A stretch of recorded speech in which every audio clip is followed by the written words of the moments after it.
Muy buenos días a todos. Buenos días. Saludamos a las personas que nos ven por las redes, los que cada domingo siguen estas transmisiones, y les damos los buenos días. Señor, en el nombre de Cristo Jesús, te damos gracias, Padre, porque tú nos permites estar aquí. Sabemos que donde hay dos o más personas reunidas en tu nombre, tú estás ahí en medio porque tú así lo has prometido, Señor. Porque en tu palabra dice que cualquiera que te busca con un corazón humillado y contrito, te encuentra, Señor.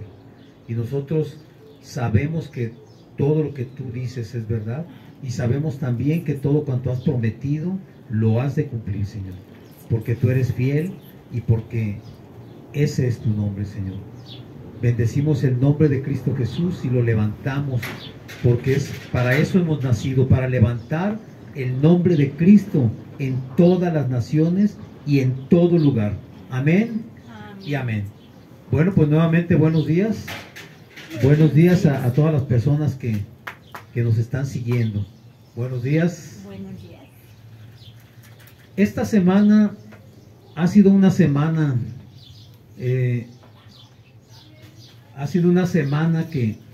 hemos estado con una serie de actividades nosotros junto con otras iglesias, y hemos podido darnos cuenta de que en verdad hay muchísimo trabajo por hacer en la obra del Señor.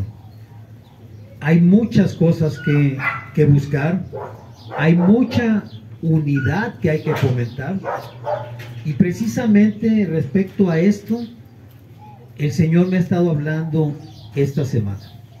De manera que vamos a ir primeramente al libro de Isaías, Isaías 5,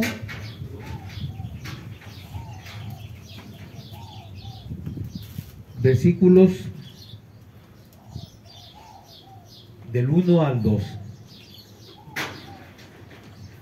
Nos habla aquí de la parábola de la viña, y dice así: ahora cantaré por mi amado el cantar de mi amado a su viña. Tenía mi amado una viña en una ladera fértil, la había cercado y despedregado y plantado de vides escogidas. Había edificado en medio de ella una torre y hecho también en ella un lagar, y esperaba que diese uvas, y dio uvas silvestres.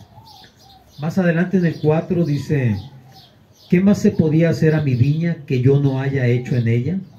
¿Cómo esperando que yo que diese uvas ha dado uvas silvestres?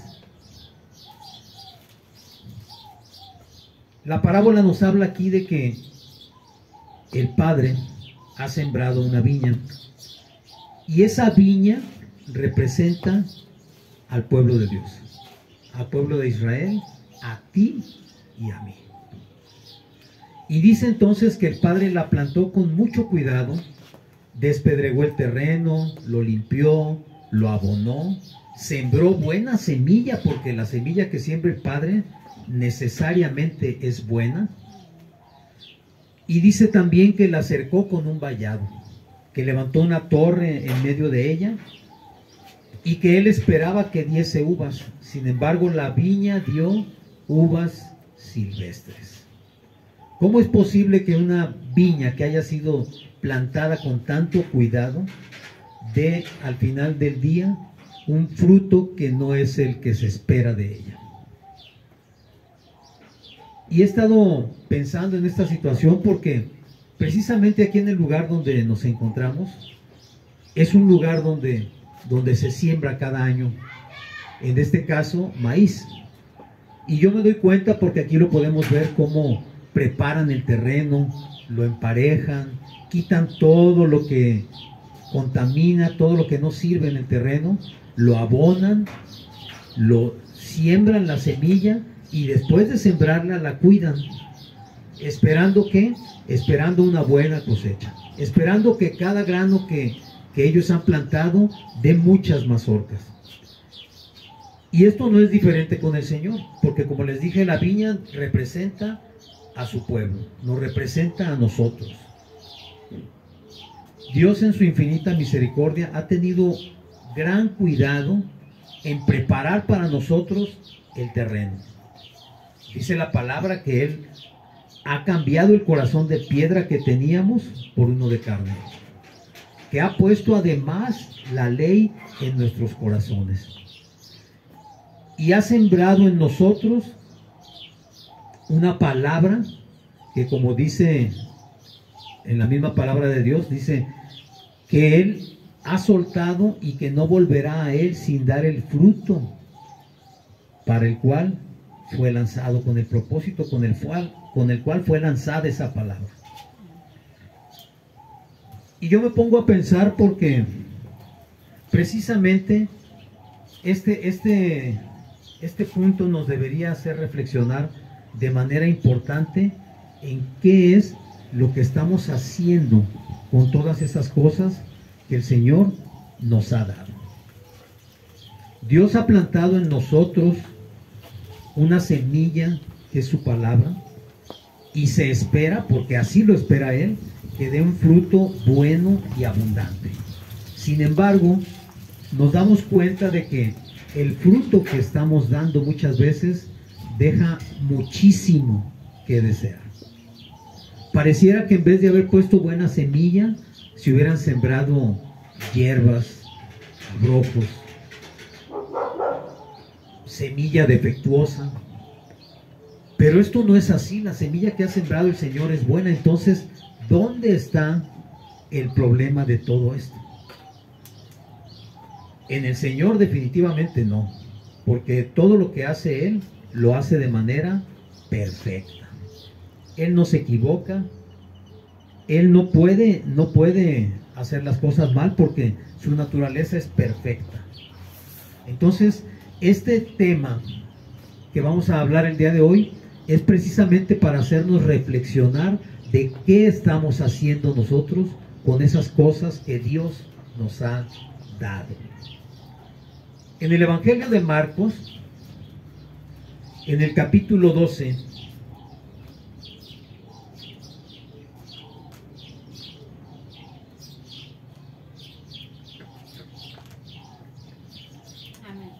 Jesús habla en parábolas, porque sabemos que Jesús durante su ministerio usó mucho las parábolas para que la gente pudiera entender de qué estaba hablando. Y entonces Jesús hace referencia a este mismo versículo que leímos al principio, a Isaías 5, versículos 1 y 2. Dice entonces así: entonces comenzó Jesús a decirles por parábolas: un hombre plantó una viña, la cercó de vallado, cavó un lagar, edificó una torre y la arrendó a unos labradores y se fue lejos. Y a su tiempo envió un siervo a los labradores para que recibiese de estos el fruto de la viña. Aquí nos habla el Señor a través de una parábola de un hombre que siembra esa viña. Pero ese hombre a que se refiere Jesús es precisamente el Padre. Y dice exactamente lo mismo, que la cercó con un vallado para protegerla, preparó la tierra, la sembró, puso semilla buena y puso una torre en medio de ella. Sin embargo, si nos regresamos al primer versículo que leímos en Isaías, nos podemos dar cuenta de que también ahí el Señor pone una torre en medio de lo que es la viña. Y entonces tú te preguntas, si todo estuvo bien preparado, ¿cómo fue que entró una mala semilla a que diera un fruto malo? Pues la respuesta es que la semilla esa defectuosa estaba adentro. ¿En dónde? En esa torre, donde supuestamente estaban vigilando la viña, desde donde se vigilaba. Aquí también nos habla de esta torre y nos dice que el Señor que siembra la viña la arrenda, es decir, se la renta a unos labradores. ¿Qué representan los labradores? Precisamente la gente que ha de trabajar y cuidar para que la viña que se sembró tenga una buena cosecha. Pero aquí nos habla de labradores malvados. ¿Por qué? Porque después de que el Señor les entrega la viña ya sembrada, dice que el Señor de esta viña se va lejos y después de un tiempo manda a un siervo a recoger el fruto de la viña. Es decir, les dejó trabajar, les dejó cosechar y después de un tiempo Él va a recibir lo que le corresponde como dueño. Y dice aquí que a ese primer siervo que Él envía, los labradores lo golpean y lo mandan con las manos vacías. Es decir, lo tratan mal y lo regresan. Dice después que envía a otro siervo, pero a este dice que lo hieren en la cabeza y lo envían afrentado. ¿A qué se refiere cuando dice afrentado? Lo envían, digamos, masacrado, lo envían humillado, lo envían vituperado. No lo trataron bien definitivamente. Después nos dice más adelante que vuelve a enviar a otro siervo. A este le fue peor, porque a este lo mataron. Y dice que después envió a muchos, y a unos los golpearon y a otros los mataron. En el versículo 6 de Marcos 12 nos dice, por último, teniendo aún un hijo suyo amado, lo envió también a ellos diciendo, tendrán respeto de mi hijo. Mas aquellos labradores dijeron entre sí, este es el heredero, venid, matémosle y la heredad será nuestra. Y dice entonces que le tomaron, lo mataron y le echaron fuera de la viña. Y dice además, hace una pregunta y dice, ¿qué pues hará el Señor con esto? ¿Vendrá y destruirá a los labradores y dará su viña a otros? Ni aún esta escritura habéis leído, les dice Jesús.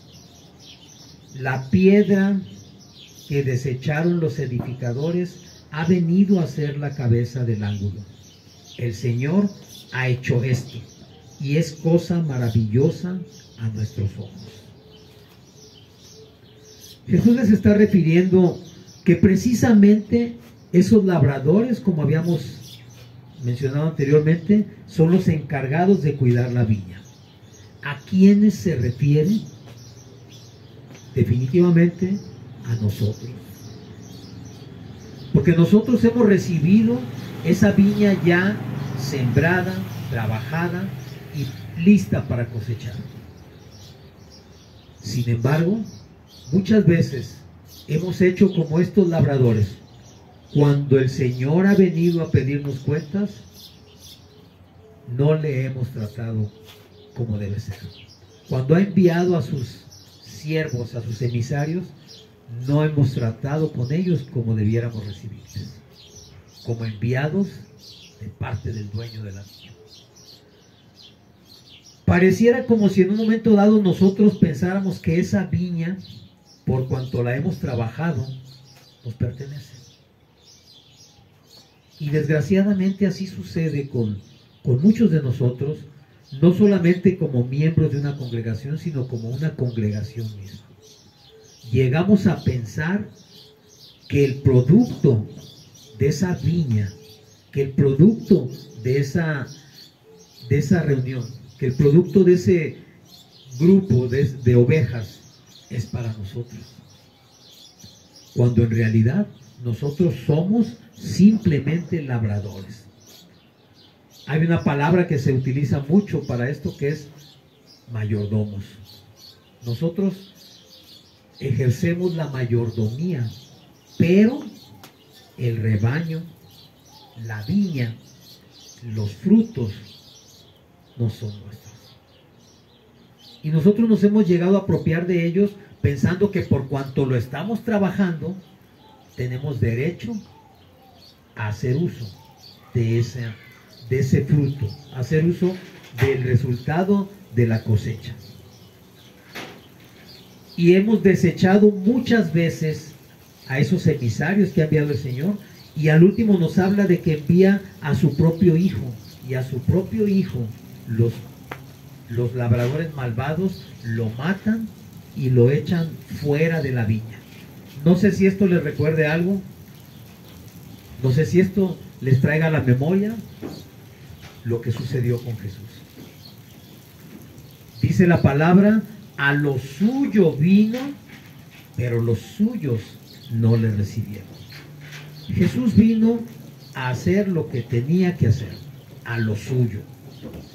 Él vino a presentar al Padre, vino a enseñarnos, vino en nombre del Padre a mostrarnos cuál era el camino y lo que debíamos hacer, y nosotros le desechamos. Y no solamente le desechamos, le matamos. Sin embargo, al final hace una pregunta el Señor y dice: ¿acaso vendrá el Padre y les va a quitar la viña a estos labradores y los va a echar fuera, los destruirá?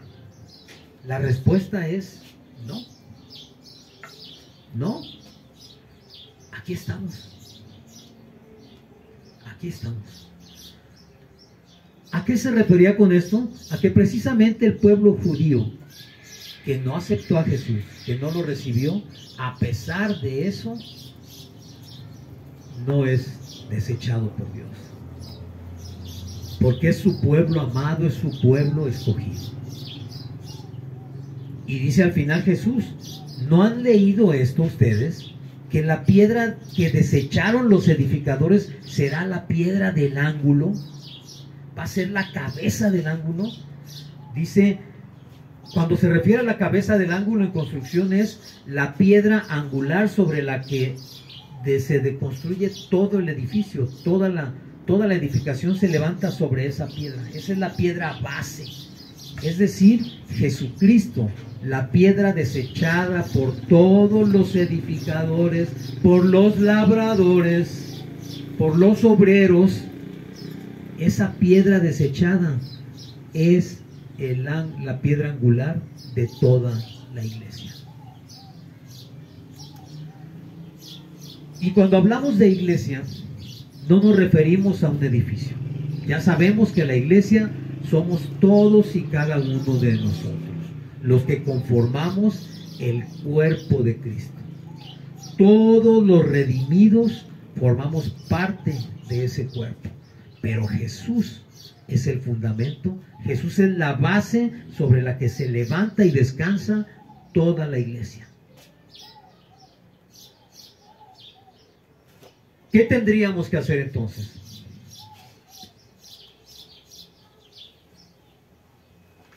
Si nosotros nos comportamos o seguimos comportándonos como lo hicieron estos labradores, una y otra vez vamos a estar haciendo lo incorrecto.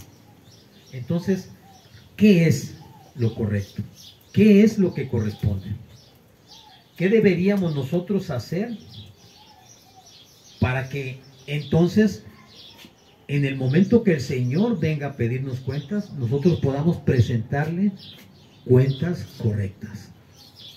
Le podamos dar ese fruto de lo que Él ha plantado.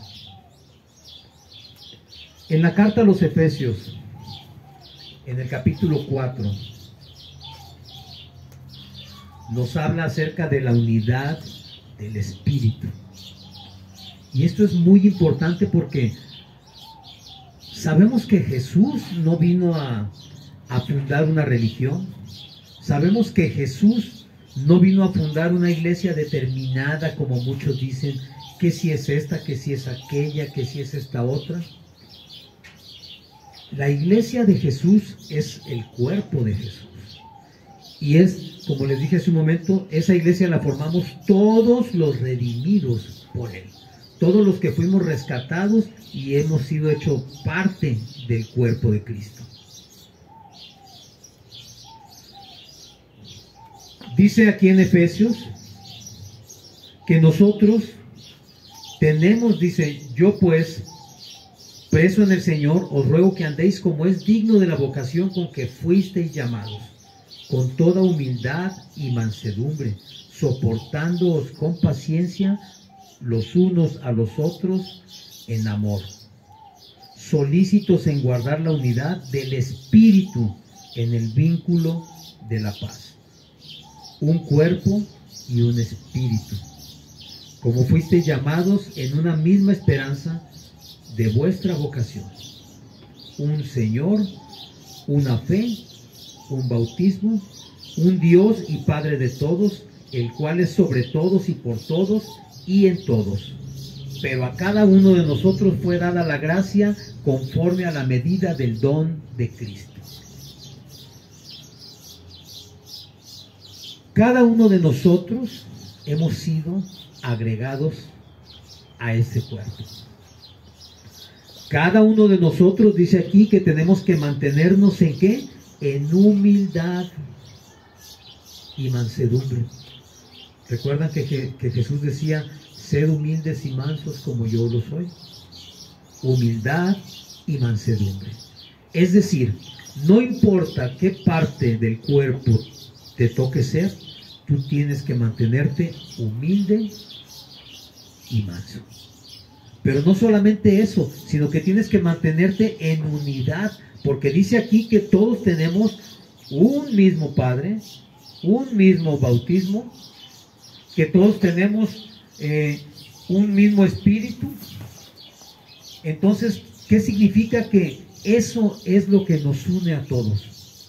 Y yo les decía que esta semana hemos estado en una serie de actividades que nos han permitido ver cómo es necesario que no únicamente en la congregación, sino en las iglesias mantengamos esa unidad. No debemos olvidar que no somos exclusivos nosotros. Ninguna congregación es exclusiva. Todos formamos parte del cuerpo de Cristo. Y todos tenemos una función que desarrollar en ese cuerpo. A algunos nos toca hacer una cosa, a otros nos toca hacer otra. Hay iglesias y hay ministerios cuyo propósito es, por ejemplo, evangelizar. En otros, el propósito es hacer misión. En otros, el propósito es hacer ayuda social. Pero eso no significa que tal o cual iglesia tenga la exclusividad del evangelio. Porque el evangelio es uno. El Señor es uno. Jesucristo es uno. Y nosotros no podemos andar descoyuntados, porque un cuerpo descoyuntado no funciona. Es como si a cualquiera de nosotros nos zafaran las coyunturas, las articulaciones. Si fuéramos desarticulados, si nos zafaran los brazos, ¿para qué podríamos servir? Para nada. Porque una mano no puede trabajar sola. El brazo y la mano no se mueven si la cabeza, el cerebro no les da una orden. Los pies no podrían caminar solos. El tronco no podría hacer nada sin las extremidades, sin los oídos, sin los ojos, sin su boca. Cada parte del cuerpo es útil en sí misma porque cada una tiene una función. Cada dedo, cada uña, cada cabello en nuestro cuerpo cumple una función específica. Y eso no lo hace ser más ni menos que ninguna otra parte del cuerpo. Aquí nos habla en Efesios de que debemos mantener esa unidad. ¿Y cómo va a funcionar esa unidad? Bueno, pues aquí mismo nos habla de que el Señor estableció 5 ministerios para la iglesia. Dice que Él mismo constituyó, es decir, no es el hombre, no eres tú o yo quien decide en qué área va a servir. No somos tú ni yo los que decidimos qué queremos hacer dentro del cuerpo, sino que cada uno de nosotros, el Señor ya nos tiene destinado para qué nos va a utilizar. dice aquí que Él mismo constituyó a unos apóstoles, a otros profetas, a otros evangelistas, a otros pastores y maestros. Son 5 ministerios básicos en la iglesia, 5 ministerios que podríamos decir forman la mano de Dios, 5 ministerios que tienen que trabajar en armonía. ¿Para qué? Para que la iglesia pueda edificarse correctamente y pueda trabajar correctamente. Para eso se establecieron los 5 ministerios, cada uno en comunicación con el otro. Nadie puede actuar por sí solo, nadie puede caminar por sí solo, porque entonces es como si a la mano le arrancásemos un dedo, le estaría haciendo falta. ¿Y quién determina en qué ministerio vas a poder tú trabajar y servir? El Señor. Nadie escoge ser profeta, apóstol, pastor. Nadie escoge ser maestro. Es el Señor quien te va mostrando en qué ministerio y con qué don está equipado para ejercer ese ministerio. Nuestro problema muchas veces es que cuando nos damos cuenta de que tenemos ciertos dones y de que vamos a ser usados en algún ministerio, a veces llegamos a pensar que ese ministerio es nuestro y que se mueve por nosotros y que funciona por nosotros y que nosotros podemos hacer, vaya, lo que queramos con ello, porque finalmente son nuestros dones y es la manera en que nosotros estamos trabajando. Pero cuando pretendemos trabajar fuera de ese cuerpo, entonces es como si pretendiéramos arrancar una parte a nuestro cuerpo. Cualquiera, yo no creo que alguien esté dispuesto a simplemente por gusto cortarse un dedo, porque le hace falta. Porque si falta, hay una afectación en la función de la mano, o del pie, o de todo el cuerpo en general. Si te falta un ojo, hay carencia de esa parte. Entonces, el Señor nos dice que nosotros no podemos estar separados, que formamos una sola iglesia, que cada uno de nosotros forma parte de ese cuerpo, pero que cada uno de nosotros ha sido sembrado en esa viña, en una viña determinada. ¿Para qué? Para que en esa viña crezca, madure y dé fruto. No podemos andar brincando de un lugar a otro, porque entonces no podemos hacer raíces y no podemos dar el fruto para el cual fuimos nosotros sembrados. ¿Cómo vamos a conseguir esto? Definitivamente, lo único que nos mantiene a todos en unidad es el Padre. El amor del Padre manifestado en Jesucristo. Jesucristo es nuestra unidad. Jesucristo es quien amalgama todas las cosas. Jesucristo es quien une al Padre con nosotros, a nosotros con el Padre. Por medio de Él y únicamente por medio de Él es que nosotros hemos podido estar en una relación directa con el Padre.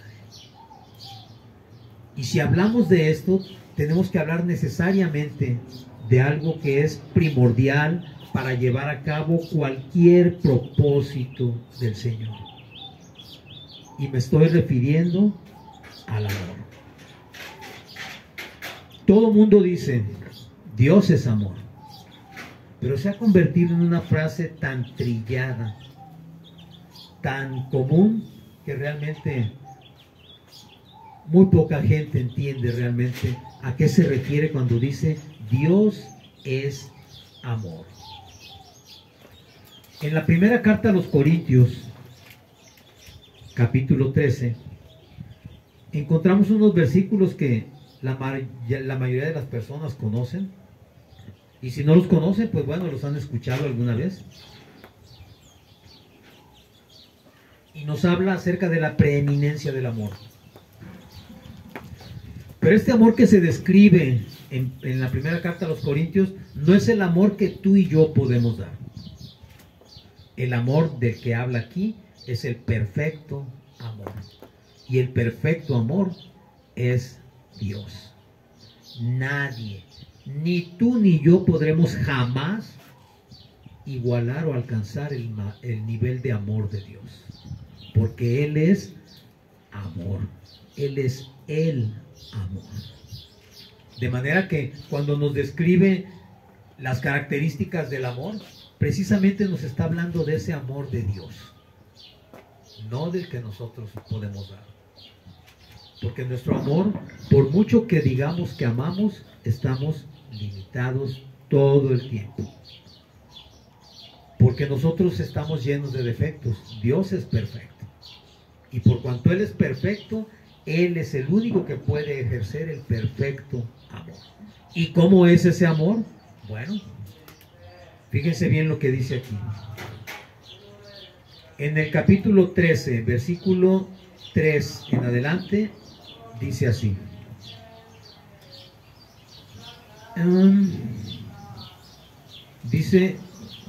Perdón.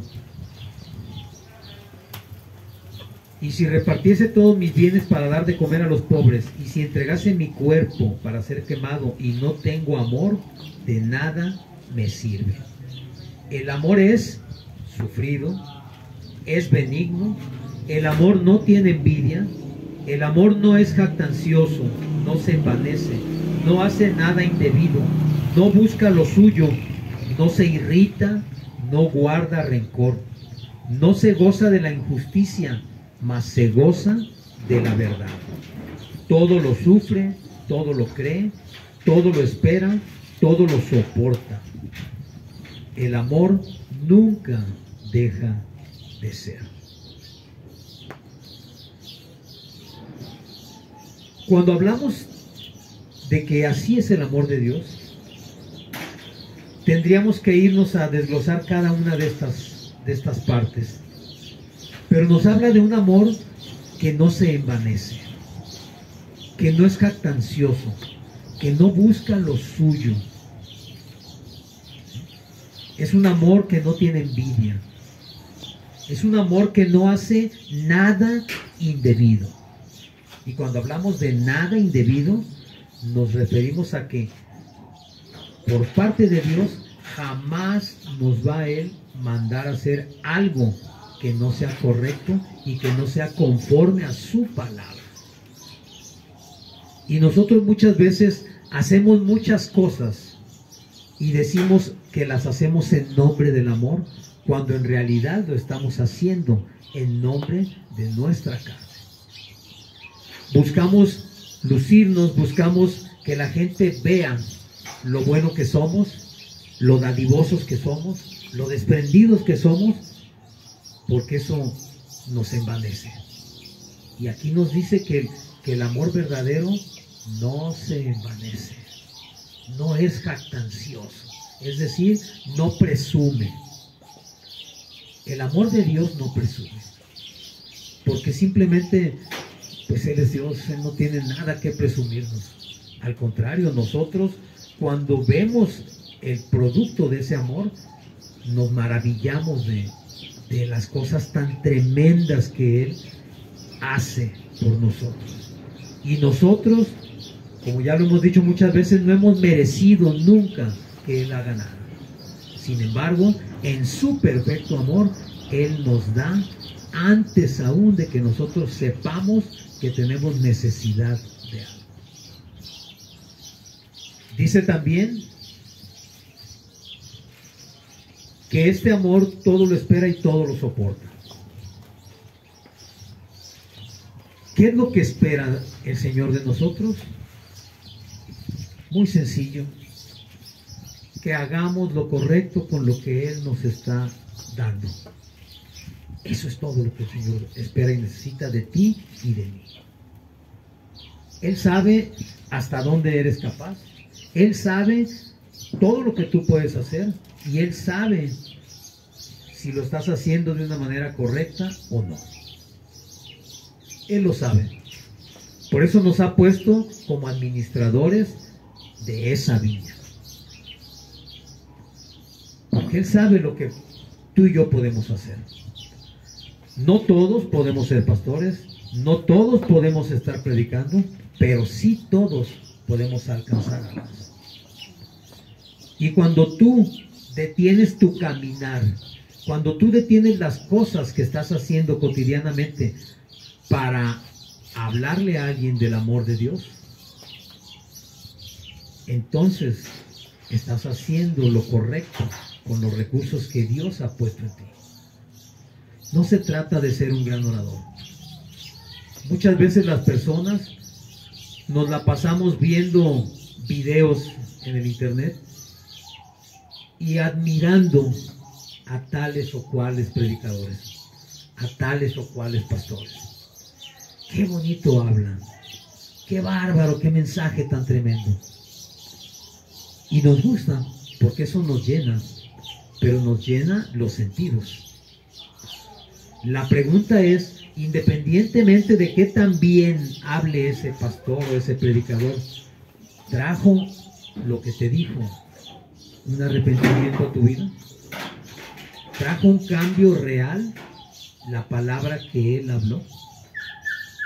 Y no porque él lo haya hablado mal, sino porque nosotros intervenimos únicamente con nuestros sentidos muchas veces. Vemos, escuchamos y nos gusta.